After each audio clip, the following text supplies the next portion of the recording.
Welcome to Jeremiah's Porch Talks. This is where we take a few minutes and talk about leadership and life right from my front porch in Sykesville, Maryland.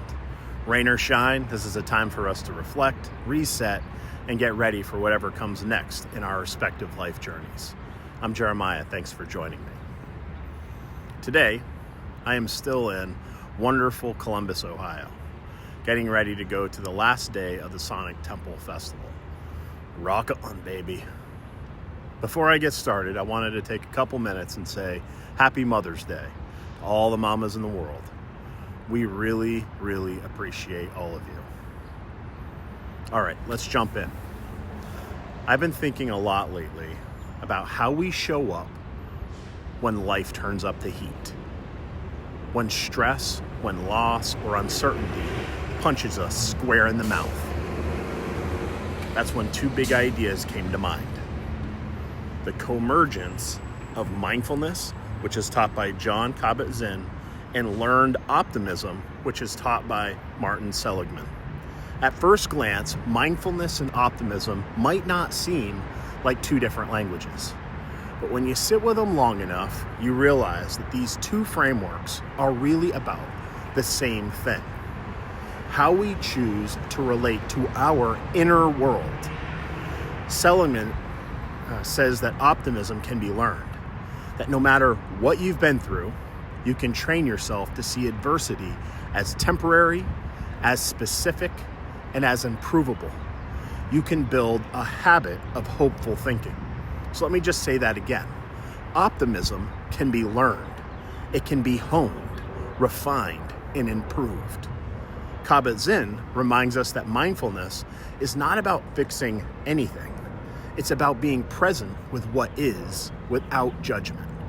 Whether it's joy, grief, anxiety, anger, mindfulness teaches us to stay within the midst of whatever we're dealing with rather than be numb to it, to fight it or pretend that it's not there.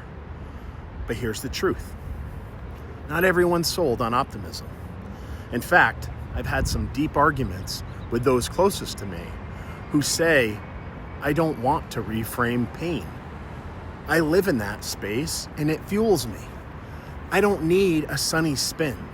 I need the fire that comes from sitting in the struggle. The pain provides me with a purpose. And you know what? I hear that perspective.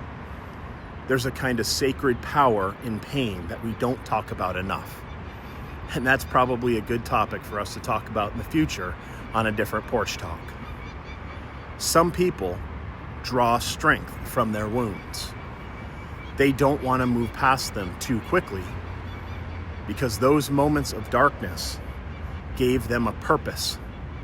They gave them an edge and they gave them resolve. So let's make this clear. Optimism is not about denying hardship. It's not about throwing a smiley face on a gut-wrenching moment. What Seligman's work really talks about is that optimism is about recognizing your power to interpret life's challenges, not escape them. It's about learning how to avoid internalizing every loss as a personal failing or every moment of suffering as your permanent state. And mindfulness doesn't ask you to be calm or positive all the time either. It just asks you to be present, even when that moment is brutal. It's about saying, this hurts and I'm still here. So let me tell you a story and make this a little bit more personal. A couple weeks ago, my daughter, who I've talked about before, who lives with multiple serious neurological and mental health conditions, was going into what appeared to be catatonic episodes every few minutes, every 2 to 10 minutes. And we had no answers, and the doctors had no answers. And my wife and I immediately jumped into a crisis mode, and after about a week, we were exhausted, we were scared, and we were overwhelmed. And I'll tell you, the glass is half full voice in my head wasn't super helpful. Well, what did help was being present, sitting with my family, being aware of my panic, but not being consumed by it. I had to quiet the noise in my own mind and simply say, I'm right here. I'm not going anywhere. That was mindfulness in action. And later, when some things were starting to be ruled out as possible causes for her symptoms, optimism helped me remember.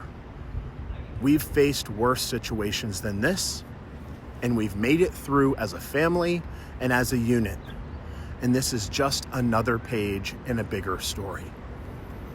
All right, so how do we make these concepts of mindfulness and learned optimism actually usable? Here are a few ways these ideas can come together in real life. When you're leading a team under pressure, don't slap on positivity. Acknowledge the tension and say, this is hard and I feel it too. But we're not powerless here. What's one small thing that we can do right now to move forward? That's mindfulness of the moment plus optimism about the next step.